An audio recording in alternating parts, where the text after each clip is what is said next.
So I'm going to start a street interview presentation, and the goal of this project is to contribute to society, and the project is called You and Government. So this is the outline that I'm going to explain throughout the presentation, and the outlines are: what are the three branches of the government, what does each branch do, and Democrats and Republicans are the major parties. So I will name the third party, and what is the basic process by which a bill becomes a law, and also what are the checks and balances, and also what are the two-party system, and also the roles of third party.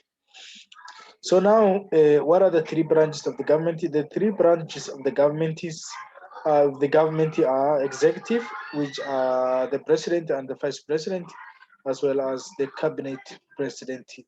And also, legislative is also the third part, or the third branch. And legislative is generally called the Congress, and Congress is divided also Senate and the upper house. So the third branch is called judicial, which is a court. So now I will be specific on these things, and the first one is the the so what does each branch do? Which means the executive branch. The executive branch is a vice president and presidential, and the president and presidential cabinets, which are called in generally executive branch. And members of the cabinet are nominated by the president as well as approved by the Senate. An executive branch is responsible for carrying out laws.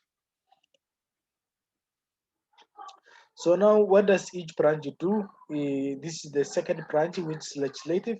Legislative is called Congress in generally, and also is divided to two subdivisions, which are called Senate and Upper House.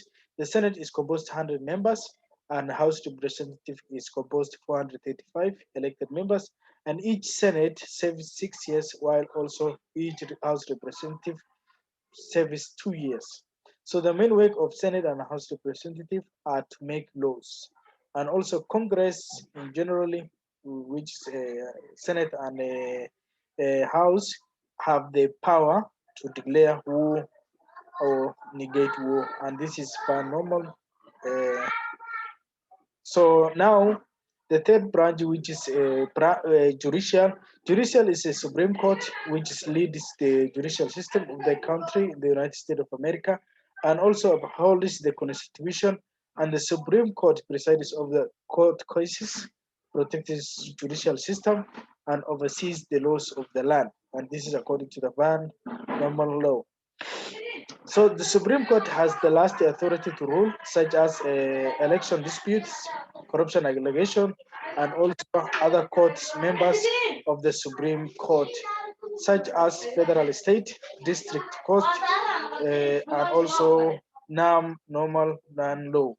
So the third, and also the other outline that I want to explain much on is Democrats and Republican, and what are the Democrats and Republicans. So what is the third part apart from Democrat and Republican? So according to the Economic Indians, the America has host of many parties based on support to their presidential candidate in 2016 election, and the last or largest are called Libertarian, Green, and also Constitutional parties.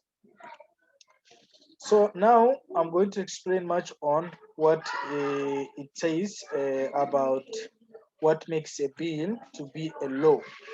So now there are 10 stages to pass a law, a, law, a bill become a law.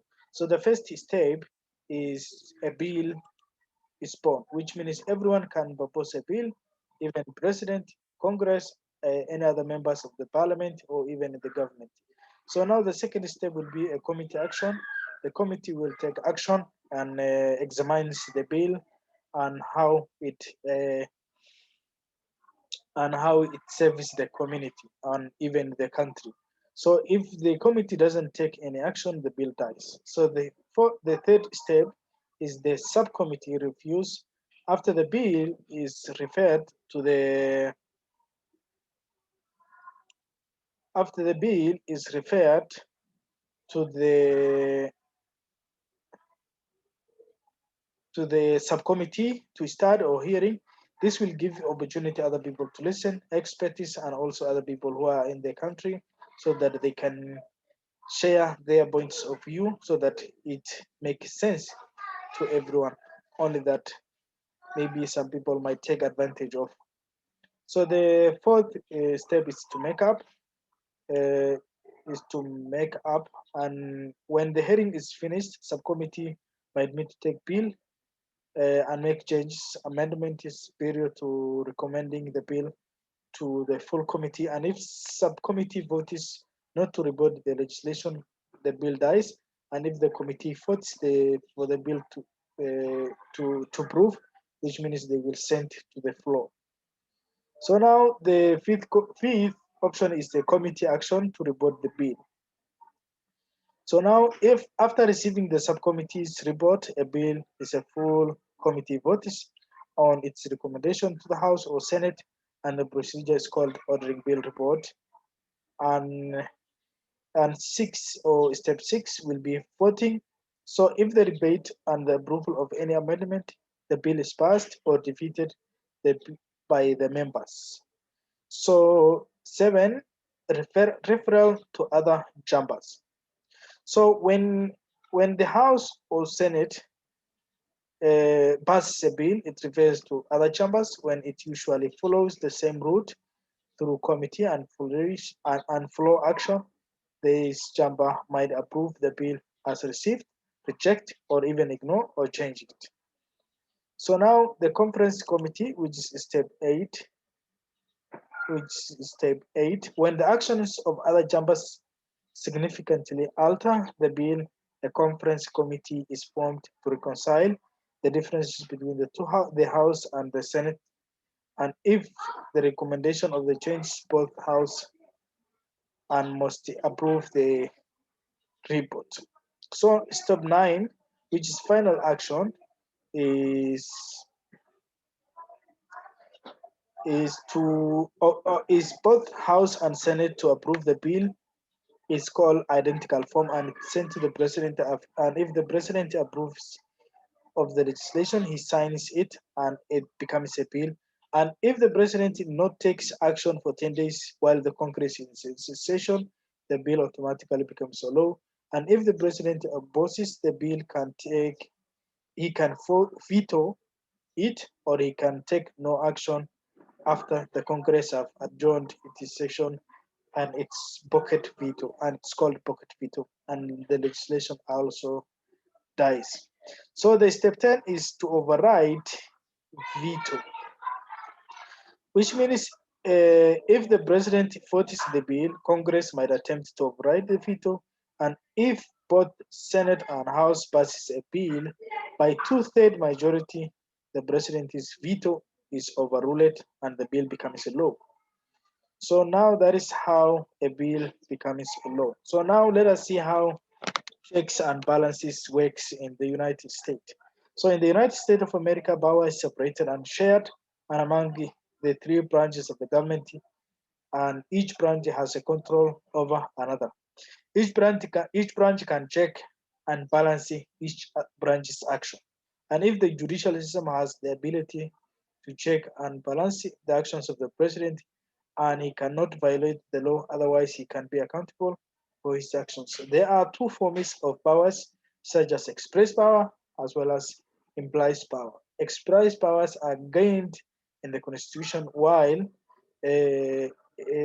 implied power is derived from those who express power or the branches of the rule, depending on which branch is that. So checks balance is to check what the president is doing, and also uh, the Congress has the ability to check what the president is doing, and also the president has the ability to reject what the Congress is doing, and also uh, Judicial system has the ability to check the presidency, as well as the president has the ability to check the activities of judicial, while also judicial system has the ability to check what Senate and Congress are doing. So this is what they call check and balance. So the two-party system is a system which American founders realized that having more than two parties will not be a solution. Uh, Having more will not be a solution for the existence of the country. By creating Democrats and Republicans, there were multiple parties since creation of the U.S. However, all these parties created competition, division, and it became uncontrollable. Therefore, two-party system has emerged, and since now only two majority parties are ruling the country, which are Republicans and Democrats. Some political science experts believe that having two-party system is good because they are stable to manage and they can lead the country and can achieve mutual consensus in difficult times. While also some other people still believe that this two-party system is not good because there could be other parties who could bring in good ideas than the only two currently two-party system. So the third rule of the party is that the third has a role to play when it comes to American decision. The role of the third party is to balance the voters that sometimes they conduct between the two parties, and the other role is to bring innovative ideas that other parties do not have. For instance, according to the Share America 2018, the most important role of the third party is to bring new ideas and institutions into policies that they innovate. So that is the end of my presentation, and this is the reference on all the resources that I have cited, and I hope this will cover what the whatever the project is required.